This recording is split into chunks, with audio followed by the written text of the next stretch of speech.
ساری شریعتوں کا اتفاق ہے، جیسے شرک تمام شریعتوں میں حرام تھا،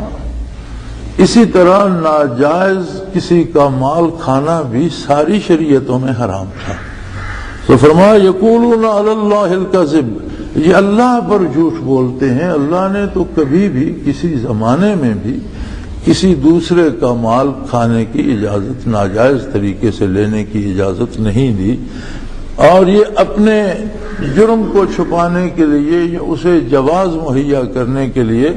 اللہ پر جھوٹ بولتے ہیں۔ وہم یعلمون، اور مزے کی بات یہ ہے کہ یہ جانتے بھی ہیں، انہیں پتا ہے کہ یہ حرام ہے، ناجائز ہے۔ آج بھی ایسے واقعات ملتے ہیں کہ لوگ جانتے ہوتے ہیں کہ میں غلط کر رہا ہوں، لیکن الفاظ کے ہیر پھیر سے اس کے لیے جواز پیدا کرتے ہیں، فتوے دے دیتے ہیں پیسے لے کر، اور جو پیسے دے کر فتوے خریدتے ہیں وہ بھی جان رہے ہوتے ہیں کہ جس کام کے جواز کا میں فتویٰ خرید رہا ہوں یہ شرعاً جائز نہیں ہے۔ یعنی فتویٰ فروش بھی جانتا ہوتا ہے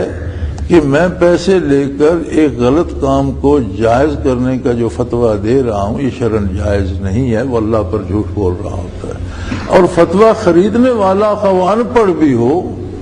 وہ جائز فتوے کے لیے تو پیسے نہیں دیتا، اسے پتا ہوتا ہے کہ مجھے ناجائز کروانا ہے۔ تو یہ خصوصیت یہود کی اور پرانے اہل کتاب کی اور نصارہ کی تھی، جن پر اللہ نے پھٹکار کی، اور شومی قسمت سے نبی علیہ الصلوۃ والسلام نے جس طرح فرمایا تھا کہ پہلی امتیں تو کسی ایک ایک گناہ کے سبب ہلاک ہوئیں یا ان کا کوئی ایک ایک جرم مشہور تھا، اور یہ آخری امت جو ہے اس کے لوگ ہر گناہ میں ملوث ہوں گے، حتیٰ کہ اگر پہلی امتوں کا کوئی شخص کسی گو کے سوراخ میں داخل ہوئے تو یہ بھی وہاں سر ڈالنے کی کوشش کریں گے۔ یعنی سارے جرائم جو پہلی امتوں میں تھے، جب لوگ ایمان کمزور پڑیں گے، ایمان سے بھٹکیں گے، صراط مستقیم سے بھٹکیں گے، تو پھر انہی گناہوں میں مبتلا ہو جائیں گے۔ اور فرمایا یہ جو کچھ کرتے ہیں یہ کوئی لا علمی میں نہیں کرتے، یہ جان رہے ہوتے ہیں کہ ہم غلط کر رہے ہیں۔ فرمایا اللہ کا فرمان تو یہ ہے بلا من اوفى بعهده واتقى فإن الله يحب المتقين، جس بندے نے بھی اپنا عہد نبھایا۔ پہلی بات تو یہ ہے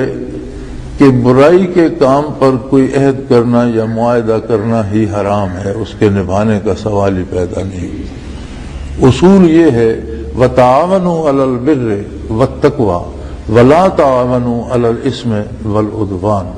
نیکی اور بھلائی کے کاموں میں تعاون کرو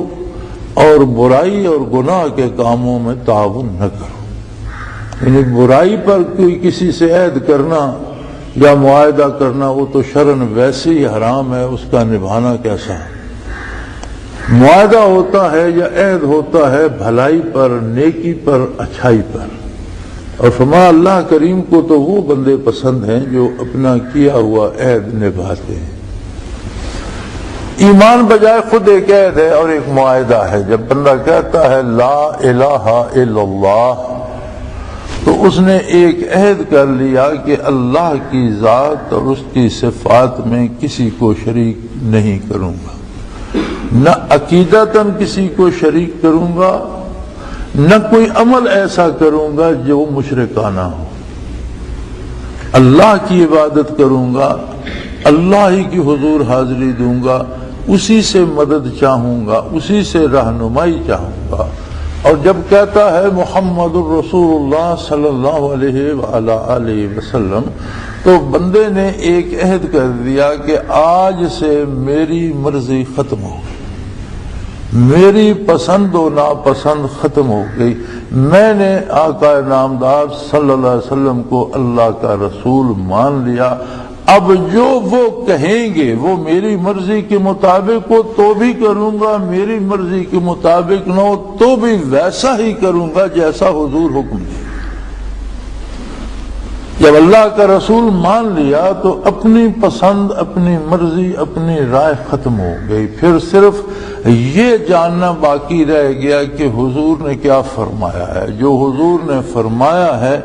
وہ سر تسلیم خم ہے جو مزاج یار میں آئے۔ تو سب سے پہلا عید ہے جو کلمہ طیبہ اللہ نے ہمیں نصیب فرمایا، یہ سب سے پہلا اور اہم معاہدہ ہے۔ اللہ کریم فرماتے ہیں مجھے وہ لوگ پسند ہیں جو اپنا کیا ہوا وعدہ نبھاتے ہیں، اپنے عہد کا پاس رکھتے ہیں اور اپنی زندگی اس پر بسر کر جاتے ہیں۔ واتقوا، یہ جو عہد ہے کلمہ طیبہ کا اور اللہ کے ساتھ ہے۔ اسی طرح دوسرے امور دنیا میں جب ہم نیکی پہ کسی کے ساتھ وعدہ کرتے ہیں یا کسی سے امانتاً اس کا مال لیتے ہیں یا ادھار لیتے ہیں تو جو معاہدہ جو عہد کرتے ہیں اسے پورا کرنا چاہیے۔ اب یہ جو معاہدہ ایمان ہے اور یہ جو عہد ہے،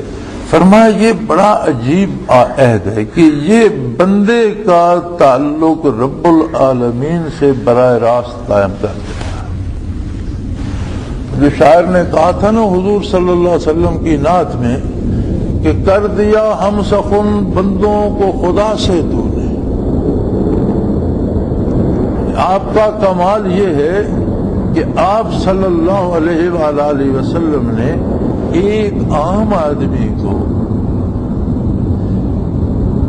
ایک ایسا بندہ بھی جس کی گلی محلے میں کوئی نہیں سنتا، ایک ایسا بندہ بھی جس کی گھر میں کوئی نہیں سنتا، ایک ایسا بندہ بھی جسے دوسرا کوئی اہمیت دینے کو، اس کی بات سننے کو تیار نہیں ہے، آپ صلی اللہ علیہ وسلم نے اسے بھی اللہ کے حضور کھڑا کر کے اللہ کریم سے گفتگو کرنے کی سعادت عطا کر دی۔ اپنی گزارشات براہ راست اللہ رب العزت سے بیان کرنے کی سعادت عطا کر دی، اور ایسی عظیم سعادت بخشی کہ شب و روز میں 5 ملاقاتیں تو فرض ہو گئیں،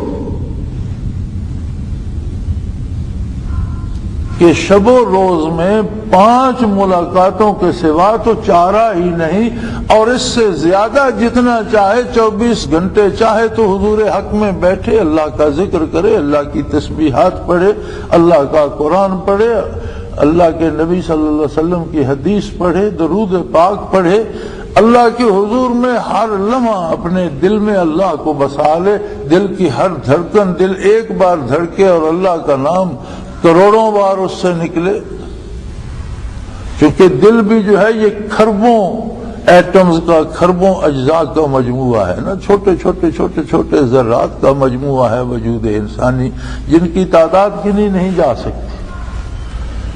تو اگر ہر ذرہ ذاکر ہو جائے تو اندازہ کیجئے کہ ایک دھڑکن میں کھربوں بار اللہ کا نام نکلے گا۔ تو یہ سعادت کس نے بخشی؟ اللہ کے رسول صلی اللہ علیہ وآلہ وسلم نے۔ اور جب بندے کو اتنا قرب ذات باری سے حاصل ہو تو اس کا ایک رشتہ بن جاتا ہے، ایک تعلق بن جاتا ہے جو اللہ کو بہت پیارا ہے، جس کے لیے نبی مبعوث کیے گئے کہ میرا بندہ براہ راست مجھ سے بات کرے، میری پسند مجھ سے پوچھے، میری پسند کے مطابق عمل کرے، اسے کہتے ہیں تقویٰ۔ ہمارے ہاں اردو میں اس کا ترجمہ ڈر کر دیا جاتا ہے، یہاں قرآن مجید یہ بھی ترجمے والا ہے اور اس پہ بھی واتقا، اور اللہ تعالیٰ سے ڈرے۔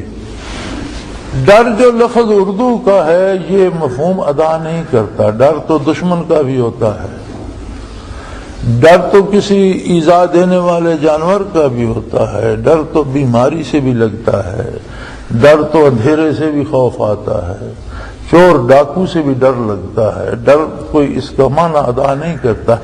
یہ ایک ڈر ہے جیسے ہمارے دنیا میں تعلقات ہیں، دوستیاں ہیں یا رشتے ہیں، باپ ہے، بھائی ہے، رشتہ دار ہے، برادری کا ایک بڑا ہے، ہم سب اس سے محبت کرتے ہیں، پیار کرتے ہیں، تو وہ کہیں بھی ہو یا ہم اس سے کہیں دور بھی ہوں، جب کوئی کام کرنا ہوتا ہے تو ہم یہ سوچتے ہیں کہ اس سے وہ ہمارے